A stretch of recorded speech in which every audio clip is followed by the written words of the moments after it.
So it's been a couple weeks. We're out for July 4th. Felt longer. Does feel longer anytime we go a week by. I know. Yeah. A lot of time by. But been hustling. Yeah. How's your week's been? It's been good. Um, a lot of writing. A lot of writing.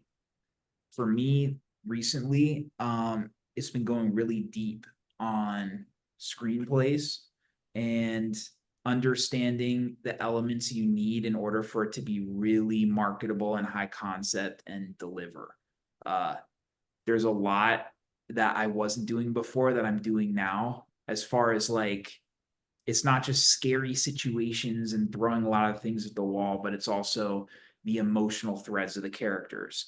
It's how you track those. It's what's the thematic elements. It's like all these things that are deeper layer as opposed to the short stuff I've done, where it's just these scary moments that are happening to the character. How do you give characters agency? So it's all those, and it's been really good objective feedback I've been getting and just getting better and better and better to where if you go through that work and then you go try to do like a first draft of a new idea, you've already gone through that process. So you know what to plot in there. So you don't have to do all this like extra revision the second time. What are you working on in particular that you're referring to that you've been getting There's into? one project that I've been working on for like a year, just like nonstop. And it's been through probably like 10 revisions, Mhm. like massive revisions. Is that the Complete. one that you have like the stars attached and stuff? Yep. Nice.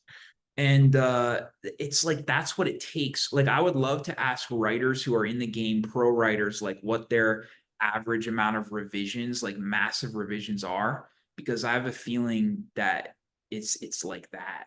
And I didn't know that before. I thought like, yeah, you write a script and then you might have one, maybe two revisions. But if you want it to be at the level it has to be in order to be this like spec sale, like something that people get really excited about, you got to go through that thing over and over and over. So that's been Yeah. I think so. That's awesome that you just keep going back to it. And what's the feedback been like? Is there anything like that people are jumping on or?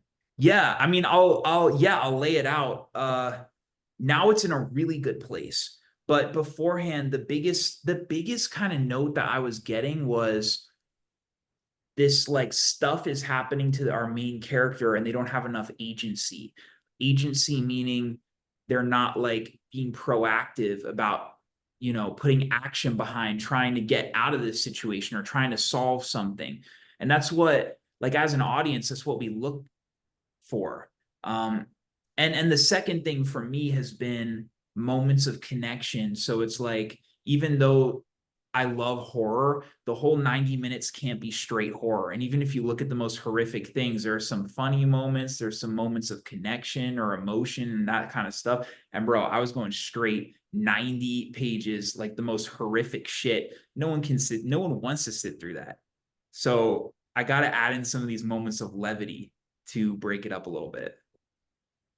Funny, my cousin Tyler Van Patten is really lately expressing his love for horror stuff. Like he really loves horror stuff. You guys need to converse at some point because he's always telling me like, dude, I'm going this weekend with my girlfriend to see this horror movie. I'm just like, damn, man, you bring it upon yourself.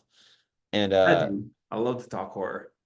yeah, but it's funny, like there's definitely different types. Like he showed me this movie, this South Korean movie. It's like one of their most like legendary horror Which movies. one?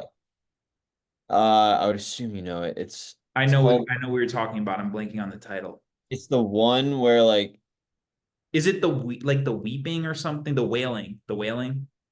I don't think so. There's like Oh. a serial killer who kills people in the most gruesome ways, Mm, and he captures and kills this one person who happens to be like engaged to someone, and the person she's engaged to is like a CIA operative for over there. Like he's like a secret agent and like genius. And he decides it's called like In God's Hand or something. okay. Or the devil's something, something like biblical. Yeah, I haven't seen. And the guy captures the killer and decides to just torture him and stuff. And it becomes a thing of like who can be the most evil. It becomes cartoonish how gory and crazy it is and like creepy. It becomes like over the top on purpose, which is kind of cool. It's like Yeah, once I you mean, like it's bought a it, specific like, oh, style. it was a style, exactly. It was like so gruesome, Yeah, but it's yeah, like yeah, you go yeah. along with it, Yeah, yeah, and yeah. it becomes almost like the jokes they're in on the joke, you're in on the joke type thing. And Mhm. it was fascinating. And so that doesn't ring a bell? No. It doesn't. I've only seen that one, like the wailing or whatever for the By sound. the way, why I Really. bring that up too is to say that that movie didn't really have any colors to it. It was all one note, savage. But within it all, the serial killer is saying stuff that's genuinely funny. And people are making jokes that are like Okay. pretty original and insightful and Mhm, different. mhm, And mhm, all that stuff does, all the detail mhm, adds agency because it mhm. sucks the audience. And when the audience hears someone say something that is even deeper and smarter than what the audience is thinking, then immediately they go, "Oh, I'm on their side," or "Oh, I'm interested in what they're going to do next," because they just bought some interest from the audience. Yes. When people are Yes. really dumb in movies, then the audience tunes out because they're like, they're not going to do anything that's worth watching. Yeah. Yeah. Yeah. Yeah. Staying ahead of the audience is really important. Yeah. And you get the liberty as a writer to do that because you're in the situation and you think 6 steps ahead. You do. You know what? Another thing too is repetition. And then I want to hear more from you. But as far as things that I've learned that I've done, it's like repetition of the same types of scares is what I was doing in order to kind of fill space. I didn't have that awareness. Everything now is very different and specific. Um, and yeah, it's just 90 pages, filling 90 pages, first of all, is it's a difficult thing, but like having all this nuance, deep levels, variety, it's like that's how you go from being a hobbyist to a pro. That's how you get the sale. Or like, there's so much shit out there these days, but from a bad movie to good movie, plain and And you simple. always, yeah, you always bring that up, which I actually really like, where it's um, like I'm like the thing has to be perfect or whatever, but like there is a lot of shit that's being produced, like pure garbage, Yeah. you Does know? not have So to it's like, have to fall into the right hands and they have to like it. But yeah. it is what it is. Have you heard Doug Ellen's podcast, the new one? No, No. man. Thanks for reminding me. Is it good? I bet. Yeah. It's always good. Oh, But he talks about the new Beverly Hills Cop movie uh-huh. that they brought back and he just does like a whole rant on his experience with Eddie Murphy and like how much he loved the first two movies, and then he goes on to say this movie, and he like loves Eddie Murphy more than anything, and he's like, this movie is the biggest pile of shit that's ever been conceived of. Everyone looks horrible. It's uninspired from the very opening moment. It's just like is takes everything you loved about the original two movies and like just squabbles it. And but he points out like it's rare for him to watch anything nowadays. Like he can't go out of his way to watch these things because it's so bad now. But he so we're kind of on the same page though. Like and That, oh, he brings up like, well then people always say like, how is there so much shit on TV? Like, why can't you get your show made? And he's like, honestly, at the end of the day, if it falls into the right hands, something gets made, and it doesn't have to be very good. yep, yep. And that type of project, like because it had the whole first two films and it's, Eddie Murphy's coming back and everything. That sounds such like a studio bred type thing of like, let's put this actor in and then this like basic storyline and this, Taking advantage of a built-in audience already that's nostalgic about it. But yeah, like, I man. was talking about this with my dad. Like 10 years ago, the streamers were really tapping into making movies that might not have come out in theaters before, like taking a cult classic and done a sequel to the cult classic. Mhm. Like what was like I mean even like they Oh, wouldn't do this. Vegas. Shawshank Shawshank Redemption, I don't think did that well at the box office. No way. Are you serious? Or I just think well you're received. right. I think I heard that. Yeah.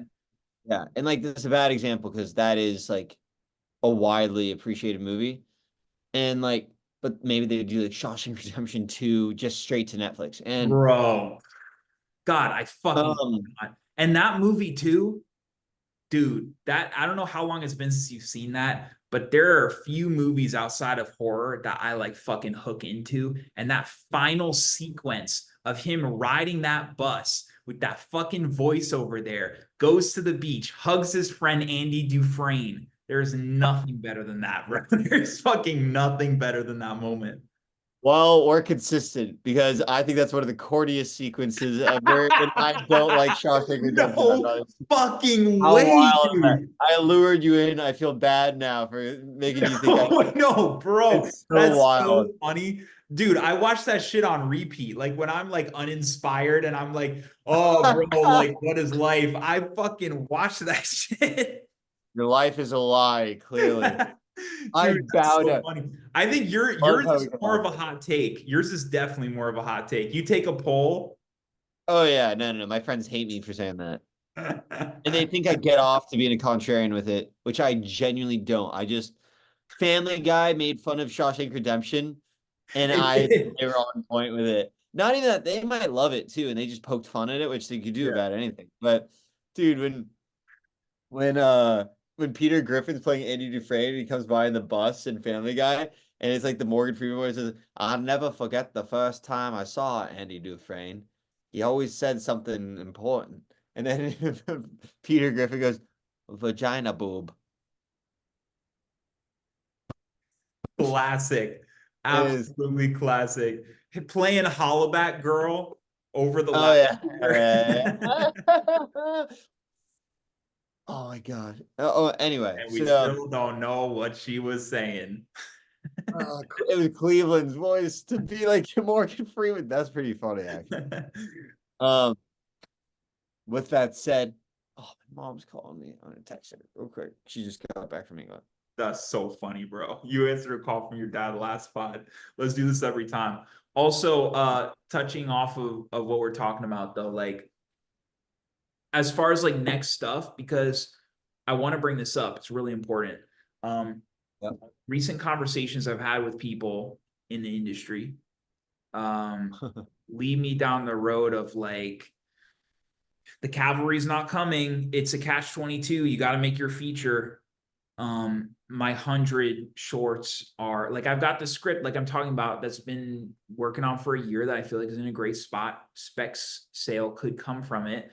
But my next project I'm starting tomorrow is this idea that basically it's so contained. It happens in like a home. I've already talked to my parents about it. I'm shooting in their home March of next year. And it's going to be like probably like a 10-day shoot. Couple characters, make it for like 100 grand. Bring in the crew from New York because it's like a 40-minute drive. That's the plan. I like it. Just a cool 100K. Yeah. You see, you haven't started on that yet? No. Where'd you get the idea from? Huh? Where'd you get the idea from? Mm.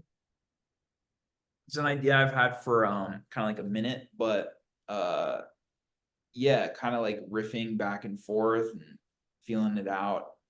It feels really high concept, but it's that intersection of two things where it's high concept but also really producible, really contained. So that bro, this is the thing that I've been avoiding for like 4 years, where it's like, and it is really easy to say like don't even do the indie thing because like it's probably gonna look like shit, and most of them do look like shit. But like the challenge of making an indie project on that budget level, if I knock that out of the park and they can see what I can do with 100K, that's the best way to get into this shit, It you is. know. So that's gonna be my next focus. Totally. Um, dude, I just watched on a slightly different note. The best thing. Oh my gosh. Let's get to this.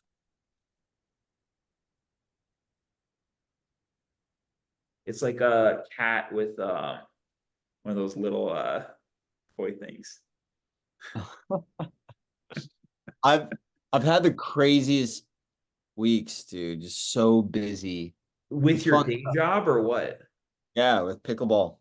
Really? Yeah. It's been good. Just like so much stuff comes from pickleball. Calabasas. That is just far. It's like 30 minutes without traffic and 45 minutes with traffic. Okay, that's not too bad. It's not too bad. But I'm playing with so many funny people. So Bill Lawrence introduced me to his buddy, who's another big TV writer. Now we're boys. Oh, Hell yeah. yeah. Bro, what a wild way of like getting in. It's like the craziest shit. It's like the most it's like one of those things that like you then giving advice down the line of like how people can break in. It's like no one can track that same path. Everyone gets up this Who mountain knows? a different way. I mean, I tell people like if they're like, "Oh, you're networking," I'm like, I honestly I do like playing with interesting people that are doing cool stuff and stuff, of course. Yeah. And like Lawrence literally said the other day, I'll say this on the pod because I think it's super freaking funny. Uh, he's introducing me to his buddy, who's his oldest friend in Hollywood. He's a big TV writer, and he go in front of my cousin too, and he goes, "Oh yeah, Duke's a big actor and everything." And it's even better too because he never asks for any favors. But but on the other hand, you do have to put him in something. And I go, yeah, that's part of like regulation for playing here is yeah, you have to find action work. It's just like, Bro, it's so funny. it's so funny. It'll be It's really you know sad in what's a couple years if I don't have any work, but bro, can you imagine? You got all these incredible connections and it's like you're just playing pickleball. But dude, uh, that's not the way it's gonna go. And also, um, the really cool thing I think about all that stuff and like some of the people that I'm able to meet and the people that I'm hoping to meet that one day this stuff will happen is like we look up to these types of people as in the types of things that they're doing is really cool. There's the commonality of like they make really dope shit. You are making really dope shit and seeing them as like peers is for me, like that's the main thing. There's so many people in this horror space that I'm not even so many people. There aren't really that many, but like, there's maybe 10 that I look up to that I'm like, that's a fucking icon to me because of the impact they've had on me. So to be able to then be in the same space one day where we're peers and we're both doing the same thing and we can trade notes and watch each other's shit and hype each other up. It's like I that's the know. ultimate. Like, why wouldn't you do that? And it's funny, even with like someone like him who is a big deal. I'm like, I'm not tiptoeing around stuff anymore. I mean, you treat them like you treat anyone else. You don't bring up work when they're trying to play pickleball and so I'm not like trying to talk about film all the time, but I'm also not going to be precious about it either. I am fascinated by their work stuff and everything. So yeah, You know what, you- bro? I wanted to bring up one thing on this call, which yeah, is you talk about all the time, and I really look up to this, because I had a really hard time auditioning, as in entering that room, at least in college when I was still doing that whole thing. Like going into the room and like not being nervous and just doing my fucking thing. And now you've clicked into a place where you feel like you're just doing the thing, you're doing the work. I feel like that's like a one-to-one with like on the directing writing side, going into meetings and pitching different things. And yeah. I feel like I'm finally at that place, like checking in with how I was feeling today and like recently, the last few weeks and everything. You do it so many times and you've done such, work that you're proud of at this point where it just feels so much more natural and you're just there, you're having a conversation, you're doing the thing. And it's like Yeah. getting into that gear, it feels really good. It's crazy. Yeah, because you've had a couple big meetings lately and stuff. It's just you feel like you're able to like be yourself. The way we're talking, it's like you Yeah. can have that same energy and like be in a room. I think, I mean, we've talked about it a bunch of times, and I could write these down for you and send them to you. But like, I think there's a couple of key principles to keep reminding yourself always when it doesn't come as natural. First is it's okay to be nervous. Do it anyway. You Mm-hmm. know, yeah, you might be nervous 2 hours before, and you're just like, oh, my day's ruined by it. Like, I can't eat. Yeah, can't eat. Yeah. It's like just get on with it, suck it up, and the nerves will or will not go away. And guess what? You got to do it anyway. And also, everyone knows everyone gets nervous. It Yeah, means you can't. So it's like that's more embarrassing to you than anyone. So my point is just get on with it anyway.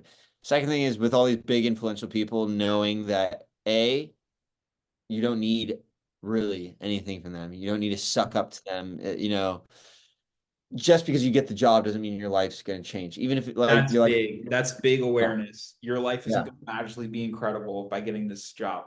Yeah. yeah. Like it's fun to get excited and celebrate the wins, but at the same time, know that like just on like a mindfulness level to Mhm. know that you got to work on yourself anyway and be excited. So like, don't treat it like an idol. And then also, with that said, try to have fun with everyone. And that person that you had the meeting with already that you like were riffing ideas with, know that like, dude, you're doing your best. You're trying, whether you feel like in the moment, they're lucky to work with you. And maybe you'll work together someday, whether it's then or another time. Like if they're that talented and cool, it's like, Totally. okay, maybe they will compliment you and you'll compliment them and stuff. Yeah. So I think those are all good places to get like stay at peace when you go into the meeting. Don't make too big of a deal out of it, no matter what. Those are And huge, man. And also, this voice popped in my head like before I was going in there, which was why not? Because I think unconsciously on some level, I was like, well, like, I'm not ready for this stage or this stage. And, it keeps going up and up and up. But I was like, why not? Why not me? Like, why can't I just come in here and fucking kill this thing? Why can't I have like a great conversation and pitch the fuck out of something? Why not? Like, there's no reason for it, we've love worked it. hard enough, we're talented enough, we're at that place now where we're supposed to be in those rooms. 100%. So funny. Um, Shall we call it? Because it's late. yeah. Good call. It's late. But dude, I'm so happy to hear all this good stuff. Good stuff on my end. We're gonna You catch up too, more. man, for real. Shit's, bro, I really feel like we're in the like 11th hour. I mean, this shit's about to pop. Like, it's coming. It's coming. Love too. We're Yeah. right. Yeah. Always a pleasure, bro. Let's do it again next week. And sounds great, brother. All right. Have a good night.